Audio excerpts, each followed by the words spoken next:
বেড়াতে গিয়েও বাড়ির মতন খাবার দাবার আর তার সাথে পাহাড়ের এই অসাধারণ ভিউ কি তো পুরোটাই রয়েছে আজকের ভিডিওতে, দেখতে থাকো। আমরা এখন এসেছি হনুমান মন্দির। তোমার কন্ট্রিবিউশন বেশি, আমার কন্ট্রিবিউশন সবসময় কম।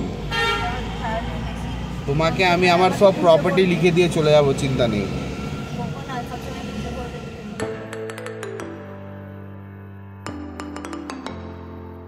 ভাই আমাকে আর দেবেন আমার ফোনে ভিডিও তুই নিতে পারবি এরকম এক একটা মোটামুটি জিবিতে যাবে, বুঝলি? আমার ছেলের সময় ভিডিও ও দেবো, খুব সুন্দর হয়েছে। একটু বাবাকে দেখো, বলো বাবা হ্যালো বলো।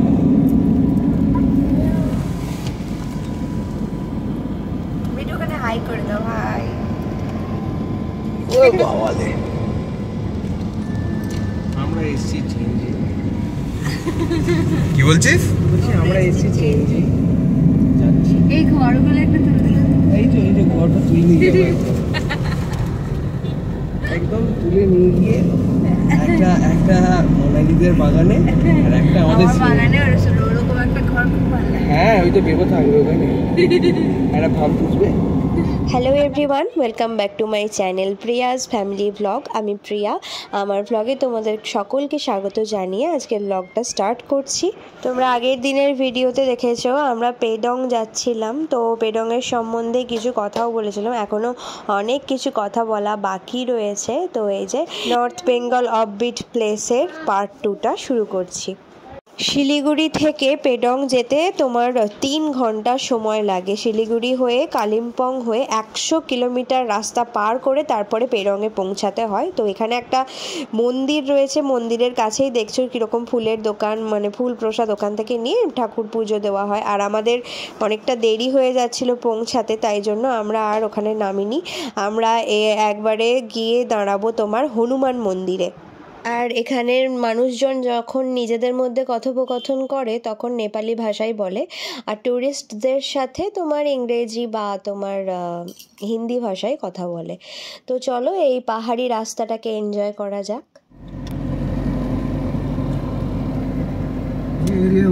वो जंगल से मिला हुआ है, जो ना वो क्या बोलते हैं जल्दापाड़ा, वो जंगल से मिला हुआ है। হ্যাঁ, জলদাপাড়া তো এখান থেকে যায় না, थोड़ा आगे जाके रास्ता होगा জলদাপাড়া, वो গরুমারা सब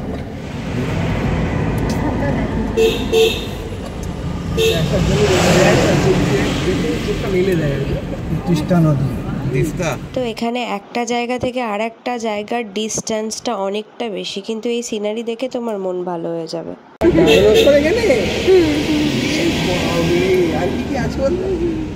গডজিলা।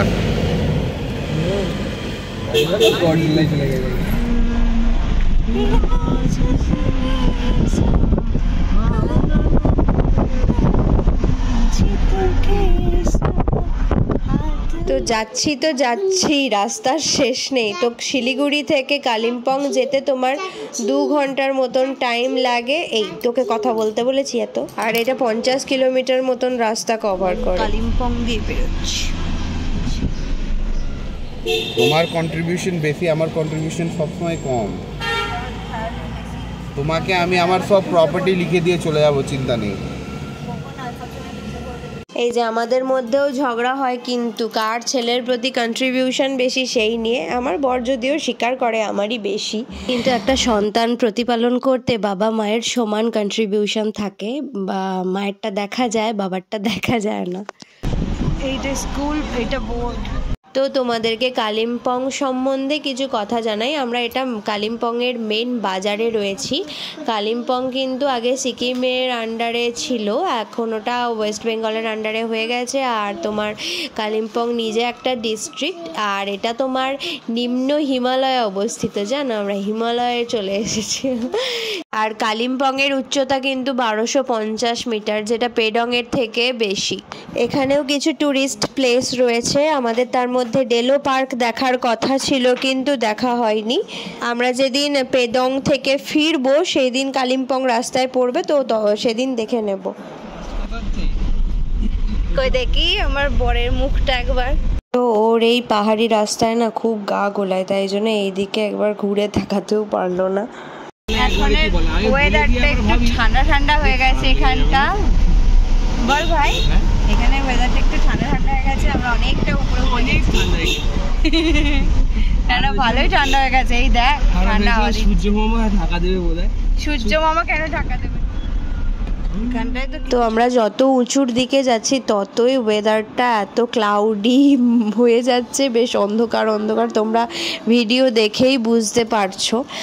আর আমরা পরের দিন লাভা গিয়েছিলাম, তো লাভা যাওয়ার পথটা দেখে মানে এত সুন্দর না, ওখানে রাস্তা দেখেই মন ভরে যাবে, এত সুন্দর, মেঘগুলো মনে হচ্ছে হাতের কাছে চলে আসছে। তো পরের দিনের ভিডিওতে আমি লাভা যাওয়ার ব্লগটা শেয়ার করব। আর এই যে এখন আমরা যাচ্ছি হনুমান মন্দির।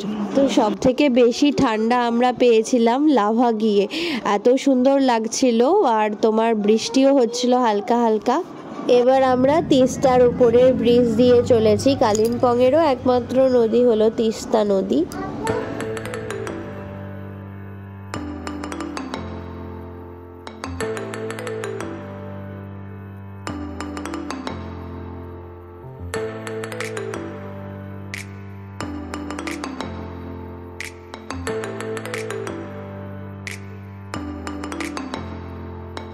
আর এই রাস্তাটা শুধু দেখো, মানে কুয়াশা একদম ঢেকে গেছে, কি কথা বলা হচ্ছিল কিছুই শোনা যাচ্ছিল না।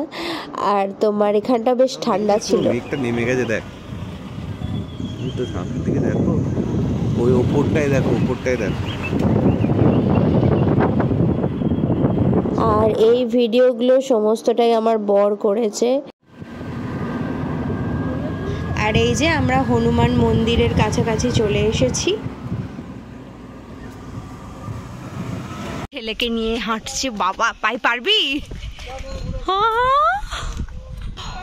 আমি একটুখানি আসতেই হাঁপিয়ে গেলাম। আমরা এখন এসেছি হনুমান মন্দির। তো মন্দিরটা অনেকটা উঁচুতে, তাই আমরা এখানে একটু দাঁড়িয়ে রেস্ট করছিলাম। অনেকক্ষণ লাগবে, এখনো প্রায় আধ ঘন্টা রয়েছে, 40 মিনিট।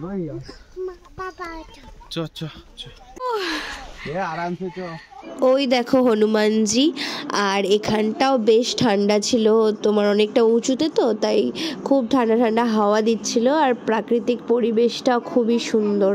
আর সব থেকে বড় কথা হলো এখানে ছেলে আমার ভাইয়ের কাছে গেছে, না হলে আমি এতটা রাস্তা উঠতেই পারতাম না, অবস্থা খারাপ হয়ে যেত আমার।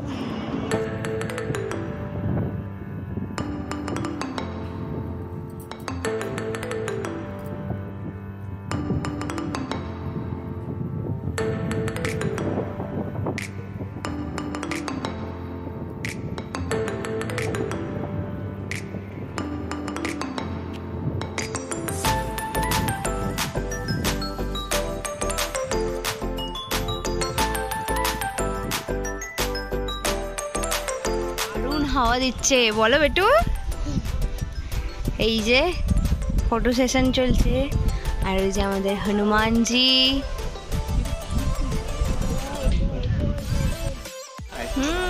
কি হাওয়া দিচ্ছে দেখো, বলো বেটু। গরম থেকে এসে ঠান্ডায় বেশ ভালো লাগছে। তো জীবনের পথে ওঠাটা যতটাই কঠিন, নামাটা ততটাই সহজ। যেমন এখানে পাহাড়ে ওঠা যতটাই কঠিন, এই নামাটা সহজ। তুমি কাকে দেখলে? হনুমানজিকে।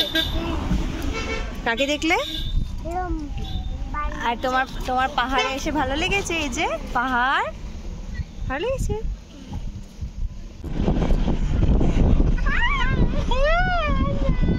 শ্রীরাম।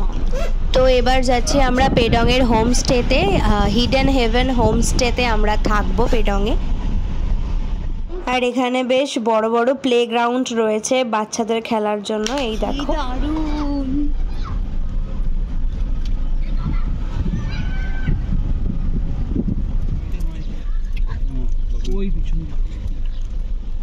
চলে এসেছি আমরা পেডং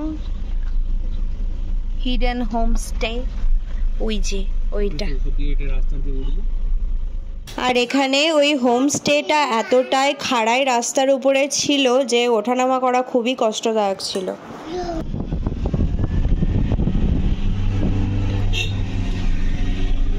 রাস্তাটা শুধু উঁচু দেখো।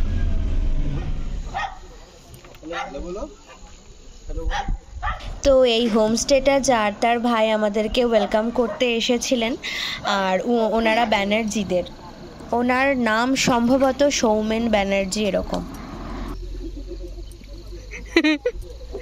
তো চলো হোমস্টের মধ্যে যাওয়া যাক। আর হোমস্টে মানে কি বলো তো, অনেকেই হয়তো জানে, তাও যারা জানে না তাদেরকে আমি বলে দিচ্ছি। এই হোমস্টে হলো যারা স্থানীয় বাসিন্দা রয়েছে তারা নিজেদের বাড়িকেই হোটেলের মতন ব্যবস্থা করে রাখে, কিন্তু হোটেলে যেটা তোমাদেরকে খাবার আলাদা করে কিনে খেতে হয়, এখানে তোমার খাবারটা ফ্রি বলতে ওরা ওই থাকার সাথেই ইনক্লুড করে নেয়। আর এই হোমস্টেটাতেই আমরা থাকছি। চারিদিকটা কত সুন্দর ফুল দিয়ে সাজানো দেখো, বেশ সুন্দর দেখতে লাগে। আর কি শান্ত, মানে কোনো কথা বলা নেই, কিছু নেই। ওই যে ওই উপরের ঘরটাতে আমরা থাকবো, দোতলাটায়। তো একটা কথা বলি, আমাদের যে ট্যুর ট্রাভেলস থেকে আমরা এসেছিলাম, উড়াল ট্যুর ট্রাভেলস, তো সেখান থেকে সমস্ত কিছু বুক করা ছিল। তোমরা আলাদা করেও এগুলো বুক করতে পারো। এক জায়গার হোমস্টের রেট এক এক জায়গার মতন হয়, কোথাও 1300, কোথাও 1500 এরকম। তো আমরা প্রথমে ব্যালকনিতে চলে এসেছি। এই দেখো ব্যালকনি থেকে কি সুন্দর পাহাড়টা দেখা যায়।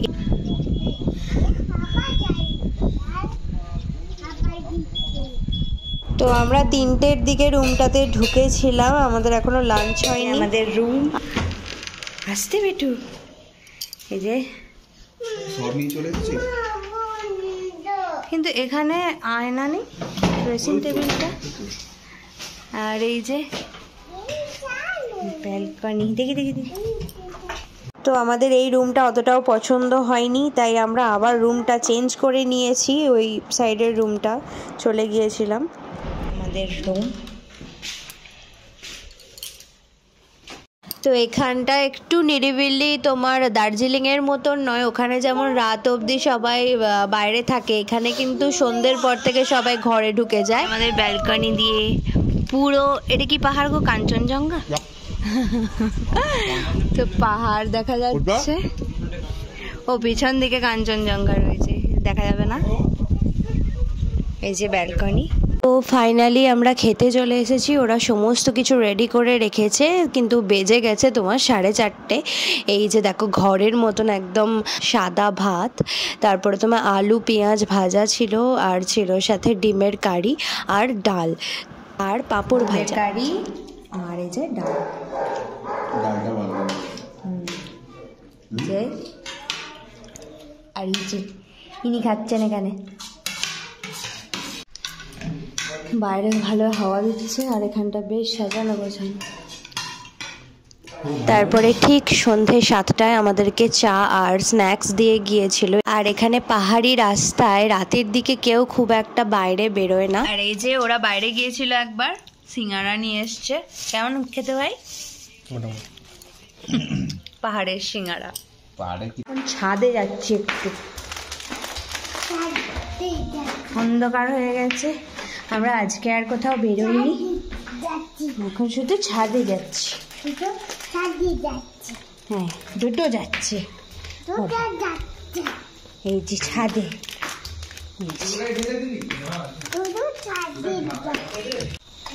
এই দেখো, আর এটাকে তোমার জেড প্ল্যান্ট বলে। হাত দিও না বাবু। দেখো কি সুন্দর বসার জায়গা করা আছে। আর এখান থেকে পাহাড়টা তো তোমাদেরকে দেখাতে পাচ্ছি না, চাঁদ এই দেখো। হ্যাঁ, চারদিকে কি সুন্দর বাড়িগুলো লাগছে, কিন্তু এতই অন্ধকার তোমাদেরকে ঠিক করে দেখানো যাচ্ছে না। আমরা এবার খেতে যাব। রাত এখন কটা বাজে? 9:30 বেজে গেছে। হ্যাঁ, 9:30 বেজে গেছে। ভালোই ঠান্ডা আছে।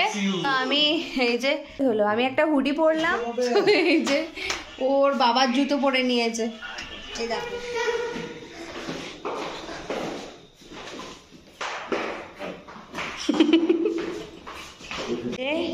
ভাত,